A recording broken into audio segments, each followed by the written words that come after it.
Welcome back नाज़रीन। Break पर जाने से पहले शर्मिला फारूकी का कहना था कि वॉल चॉकिंग पर कराची के अंदर दोनों साइडों पर लाशें गिर जाती हैं। मैं सरवत इजाज कादरी साहब से सवाल करूंगी।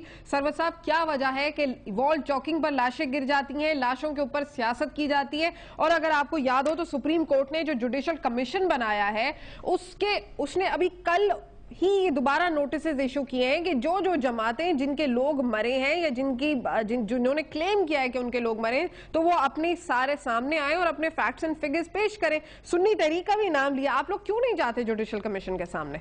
नहीं, कमीशन में है शायद गौरी साहब है हमारे मरकजी रहनुमा जो इस वक्त कमीशन में हाजिर होते हैं, और अभी 42 की लिस्ट तकरीबन उन्होंने प्रोवाइड की है और उस पर कमीशन ने हमें सुना है और बाकायदा उस हेयरिंग होती है जब भी जो हमारे शायद गौरी साहब हैं वो इसको अटेंड करते हैं। दूसरी रही बात यह कि ये बर्दाश्त की बात एक हो रही थी, टॉलरेंस की बात हो रही थी, तो आपके सामने निशाना नश्ता पार्क भी होगा और आपके सामने अभी जहां निसाराना मुस्तफा जो नश्ता पार्क में हो रही थी, आपको हैरत होगी कि उस वक्त जब कॉन्फ्रेंस हो रही थी तो उस वक्त दोनों जनाजे बल्दिया के अंदर और लियारी में पढ़ाए जा रहे थे। लेकिन आपने देखा हमने धरने को उसी वक्त ऐलान किया था कि हम धरना देंगे, लेकिन इंतजामिया ने कहा कि आप हमें 48 घंटे दें, हम इंशाल्लाह इनको अरेस्ट करेंगे जिनके नाम आपने जो इसमें हैं, लेकिन कुछ भी नहीं हुआ। और इससे क्या बर्दाश्त होगा? आप देखें 63 जनाजे रखे हुए थे, लेकिन अब एक साइकिल या एक घर किसी की एक गाड़ी नहीं आग लगाई, तो ये और बर्दाश्त क्या है? लेकिन सरवर साहब, एक मैं यहाँ पर सवाल करूंगी कि आप ये कहते हैं कि लाशें और जनाजों पर बात आ रही है, तो मैं यहाँ पर यही बात करूंगी कि लाशों पर सियासत का भी एक ट्रेंड है। इसमें मजहबी और सियासी दोनों जमातें इन्वॉल्व होती हैं, क्योंकि उसके अंदर जो अगर कोई शहरी मर जाता है तो उसमें मुख्तलिफ सियासी जमातें या मजहबी जमातें क्लेम करती हैं कि ये हमारी बॉडी थी, हमारा बंदा था। ऐसा भी तो हो रहा है।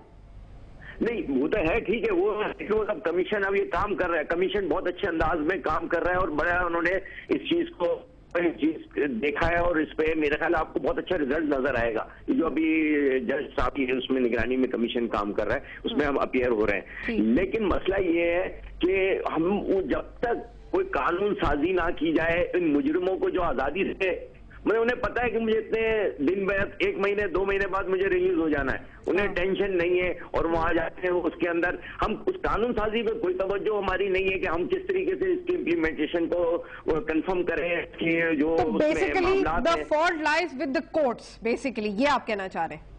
जी बिल्कुल, जी बिल्कुल। लोअर जुडिशरी के अंदर मजबूती नहीं है। जी बिल्कुल, वो यही फायदा हो रहा है उनको, मुजरिमों को फायदा। और अभी आप वो छूट जाते हैं। अभी हालांकि मौजूद नहीं है इस वक्त, लेकिन अभी 12 फरवरी को यहाँ पे उन कलदम तंजीमों का यहाँ पे जलसे की इजाजत की गवर्नमेंट देगी। और ये वो कलदम तंजीम है जिन्होंने पाकिस्तान के 35,000 लोगों को मौत के घाट उतारा, जिन्होंने हमारे स्कूल और तालीमी इदारे तबाह किए। अब ये सवात से, वजीरिस्तान से रुख कर रहे हैं कराची का। अब कराची आपके हब है, अब वर्किंग यहाँ क्लास रहती है और यहाँ जिस तरीके से मैं अल्लामा साहब से, सरवत साहब मुझे मौका दीजिए, मैं अल्लामा साहब से पूछना चाहिए, सेक्टेरियन किलिंग्स जो बढ़ गई हैं और जैसे कि सरवत साहब ने भी ये पॉइंट्स बड़े अच्छे उठाए हैं, इसको हैंडल कैसे करेंगे? सोल्यूशन क्या है इसका?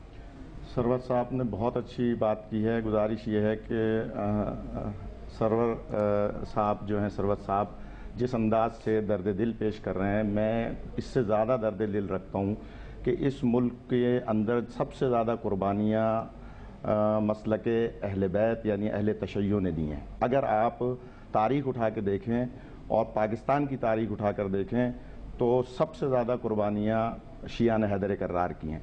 लेकिन हमें दुख इस बात का है, रोने को दिल चाहता है कि न चीफ जस्टिस साहब ने, क्या चीफ जस्टिस साहब ने सानह आशूरा के बारे में कोई एक्शन लिया?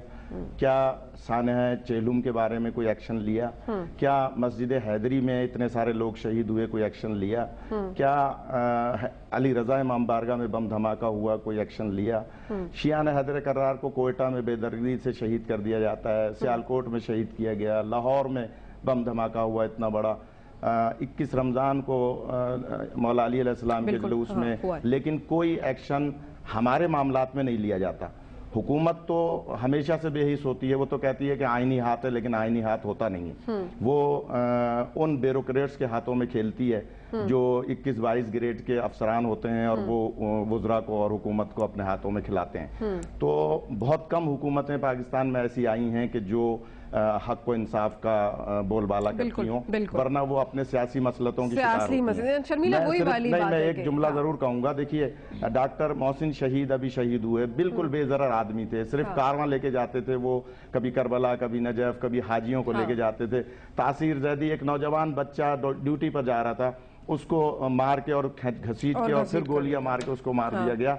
हम कहाँ जाएं? क्या हम अपने नौजवानों को इतनी क्यों होती है? ये वाकई एक फैक्चुअल बात है कि उसमें वो फिर उनकी मसलतें, ब्यूरोक्रेसी आ जाती है। एक चीज आपको बताऊं कि कोई भी हुकूमत या कोई भी शख्स इतना बेहिस नहीं हो सकता कि लाशों पे सियासत करे या कोई ऐसी मसलहत बीच में आ जाए कि जिसके ऊपर जानते बूझते हुए किसी कातिल को छोड़, नहीं ऐसी बात नहीं। मैं एक आपको बताऊं कि अगर बिलफर्ज आप ये समझती भी हैं कि शायद हुकूमत को मालूम है जुडिशरी की वीकनेसेस अपनी जगह, लेकिन अगर लॉ एंड ऑर्डर शहर का इस हद तक स्ट्रांग होगा तो ये वाकयात जुडिशरी जाएंगे। I am going to be critical about myself also. देखिए, अगर आप ये समझती हैं कि हम सिंध में अपनी हुकूमत बचाने के लिए या अपनी कोलिशन गवर्नमेंट चलाने के लिए ये देखते हैं कि जी फलां कातिल फलां जमात से है, फलां कातिल फलां जमात से, और हम उसको इसलिए जाने देते हैं क्योंकि हमने अपनी हुकूमत को बरकरार रखना है, तो खुदारा सोफिया ऐसी बात नहीं है। ये बशीर जान साहब मेरे साथ मेरे कोलिशन पार्टनर हैं, ये भी पीपल्स पार्टी भी, दीगर जमातें भी ये बारहा कह चुकी हैं कि जी किसी भी जमात से कोई नहीं चाहता कि उस जमात के ऊपर ये टैग लगे कि कातिलों की जमात है। और मैं एक बात बताऊं कि अगर हम चाहें भी तो उनको प्रोटेक्ट नहीं कर सकते। In the presence of a very vibrant judiciary, supreme court देख रहा है, एक मॉनिटरिंग कमेटी है जो बैठती है, देखती है, उसमें होम मिनिस्टर नहीं है उस कमेटी में, उसमें सीजे हैं, सुतून होते हैं उसमें जुडिशरी। बिल्कुल आप सही कह रही हैं, उसको अपना एक्शन लेना चाहिए, लेकिन हुकूमत का भी कोई रोल होता है। बिल्कुल रोल है। अच्छा, एंटायर ब्लेम ऑन जुडिशरी के जी बस लोअर जुडिशरी में ये इश्यूज हैं। कानून साजी तो आप लोगों ने करनी होती है ना, वो जहां पर कानून साजी की बात है वहां एक और इशू, उस पर मैं बात करती हूँ। लेकिन एक मॉनिटरिंग कमेटी जिसको सुप्रीम कोर्ट मॉनिटर करे, यहाँ पर chief justice Sindh high court कर रहे हैं, उसमें सेक्रेटरी होम है, उसमें आईजी, उसमें रेंजर्स के हेड है, तमाम लोग हैं। उसके होते हुए और एक बड़ी हम तो छुपा लेंगे, लेकिन मुझे आप बताइए कि कोई आईजी या कोई होम सेक्रेटरी जाके छुपाएगा, या वाइब्रेंट मीडिया के होते हुए? मीडिया पे मीडिया चीजता रहता है, गले खुश्क हो जाते हैं, लेकिन होता कुछ नहीं है सामने। बहुत ज्यादा हो गया। अच्छा, एक ब्रेक ले लेते हैं, नाज़रीन, ब्रेक के बाद हाजिर होते हैं। जो भी किसी जमात के अगर